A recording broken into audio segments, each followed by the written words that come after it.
Operation Kagar మరణాలన్నీ కేంద్ర ప్రభుత్వ హత్యలేనన్నారు పౌర ప్రజా ఆదివాసీ సంఘాల నేతలు. కగార్ పేరుతో కాల్పులు చేస్తూ ఆదివాసీల జీవన హక్కులను కాలరాస్తుందని మండిపడ్డారు.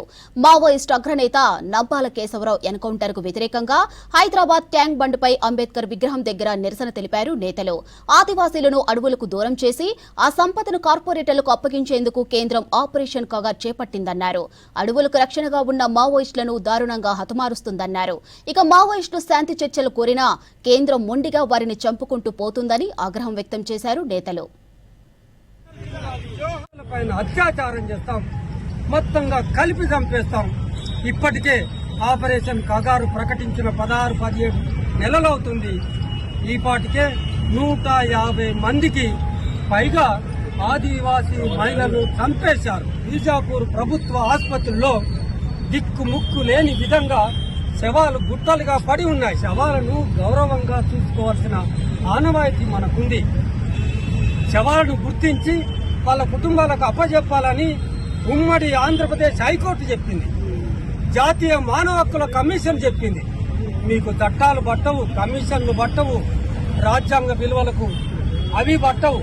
మీ ఇష్టాను రాజ్యంగా చేసుకుంటూ పోతే మొత్తం భారత సమాజం నిజంగా శవాల గుట్టగా మారిపోకముందే మేధావులు, కవులు, కళాకారులు, ప్రజాతంత్రవాదులు, ప్రజాస్వామ్యాన్ని ప్రేమించే ప్రతి ఒక్కరూ ఈ నరమేధాన్ని ఉపసంహరించే విధంగా కేంద్ర ప్రభుత్వం అయిన ఒత్తిడి తేవాల్సిందిగా పౌరాకుల సంఘం డిమాండ్ చేస్తుంది. ఆదివాసీ ఉద్యమ నిర్మాణంలో ప్రధాన భూమిక నిర్వహించిన వాళ్ళలో ఆయన ఒకడు. అట్లా ఈ 50 ఏళ్లలో ఆయన అక్కడ ఒక దళ కమాండర్ గా, ఒక విప్లవ విద్యార్థిగా దళ కమాండర్ గా మొదలుపెట్టి దండకారణ్య రాష్ట్ర కమిటీ సభ్యుడిగా, ఆ తర్వాత కేంద్ర కమిటీ సభ్యుడిగా, పోలిట్ బ్యూరో సభ్యుడిగా పెరగడమే కాకుండా కేంద్ర మిలిటరీ కమిషన్ సభ్యుడిగా ఆయన సుదీర్ఘకాలం ఈ విప్లవ పోరాటానికి నాయకత్వం వహించింది. గత కొన్ని నెలలుగా మావోయిస్టు పార్టీ దండకారణ్యంలో జరుగుతున్న ముఖ్యంగా 2 ఏళ్లుగా జరుగుతున్న ఆదివాసీల హననాన్ని ఆపడం కోసం ఆ శాంతి చర్చలకు మేము సిద్ధం అని 2-3 నెలల కిందట ప్రకటించిన విషయం మీకు తెలిసే. మార్చిలో ప్రకటించింది. అప్పటి నుంచి ఇంతకుముందు లక్ష్మణ్ గారు చెప్పినట్టు 5 సార్లు పార్టీ నుంచి ప్రకటన వచ్చింది. మేము మరొక వైపు ఛత్తీస్గఢ్ ముఖ్యమంత్రి, ఛత్తీస్గఢ్ హోంమంత్రి కూడా మేము చర్చలు జరుపుతామని అంటూనే మళ్లీ ఎక్కడా నిర్బంధం ఆపకుండా మారణకాండ కొనసాగిస్తూనే ఉన్నారు.